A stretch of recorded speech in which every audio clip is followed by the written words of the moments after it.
দুই ভাইয়ের বয়সের ব্যবধান ছিল বছর দেড়েকের, আর পাঁচটা দাদা ভাইয়ের গল্পের মতোই ছোট ভাই ধিসালের জন্য দস্যিপনার চোটে মা বাবা সারাদিন নাকাল হতেন।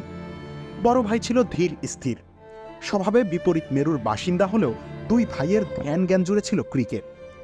বড় ভাইটির নাম মাহেলা জয়াবর্ধনে, তার পরিচয় নিশ্চয়ই আর নতুন করে কিছু বলার নেই। দুই ভাই একই স্কুলে পড়ত। স্কুলের অনূর্ধ্ব 15 দলে বড় ভাইয়ের নেতৃত্বে খেলত বাহাতি ব্যাটার ছোট ভাই। একদিন স্কুলে বছর 15-র ধিসাল মাথা ঘুরে পড়ে গেল। প্রাথমিক চিকিৎসার পর ব্রেন টিউমার ধরা পড়ল। সরকারি প্রযুক্তিবিদ বাবা সম্পত্তি বিক্রি বাটা করে এদিক ওদিক থেকে ধার দেনা করে ছোট ছেলেকে চিকিৎসার জন্য নিয়ে ছুট। খেলা হবে, মজা হবে, আর খাবার জমবে রুচি সসে। বিলেত থেকে চিকিৎসা করিয়ে সুস্থ হয়ে দেশে ফেরার পর মারণ রোগ আবার কিশোর ধিসালের শরীরে থাবা বসালো। পরবর্তী চিকিৎসার সুযোগ না দিয়ে 1995 সালের 8ই মার্চ মাত্র 16 বছর বয়সে ধিসাল বাবা মাকে ছেড়ে প্রিয় ক্রিকেট ব্যাটটাকে ফেলে রেখে সর্বোপরি প্রিয়তম দাদাকে ছেড়ে জীবনের ইনিংসের শুরুতেই চিরতরে আউট হয়ে গেলেন। 18ই মার্চ সদ্য প্রয়াত ধিসালের বড় ভাইয়ের নেতৃত্বে স্কুল টিমের আন্তঃ স্কুল টুর্নামেন্ট খেলতে নামার কথা, এদিকে সে প্র্যাকটিসে অনুপস্থিত।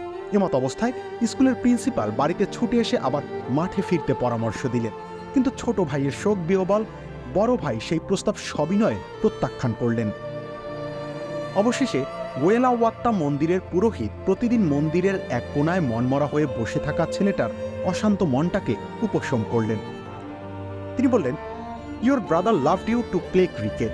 I don't think he would be happy if you stopped because of his death. So why don't you play in his honor?"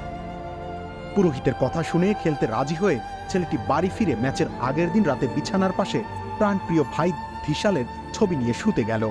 তারপর থেকে যে স্তরেই হোক, যতদিন বড় ভাইটি ক্রিকেট ম্যাচ খেলতে নেমেছেন ততদিন ম্যাচের আগের রাতে ভাইয়ের ছবিকে ঘরের টেবিলে রেখে আর ভাইয়ের স্মৃতিকে বুকে নিয়ে প্রতিবার তার ক্রিকেট পাগল ভাইয়ের হয়ে ব্যাট করতে নেমেছেন। জয়াবর্ধনে বলেছিলেন, "আমি জানি ধিসাল ক্রিকেট ভালোবাসত, আমি জানি ও খেলতে চাইতো শ্রীলঙ্কার হয়ে। এটা আসলে আমরা দুজনেই একসাথে চাইতাম। এখন আমি ক্রিকেটে যাই করি না কেন, সবই ওর জন্য। সত্যি কথা বলতে, আমি যখন খেলি 22 গজে অনুভব করি ধিসালকে, মনে হয় ও আমার সাথেই আছে। হয়তো সেই কারণেই যখনই ধিসালের দাদা ব্যাট হাতে নামতো মনে হতো স্বয়ং ঈশ্বর ওর উপরে ভর করেছে।" রবিউল ইসলাম রনি, খেলা 71।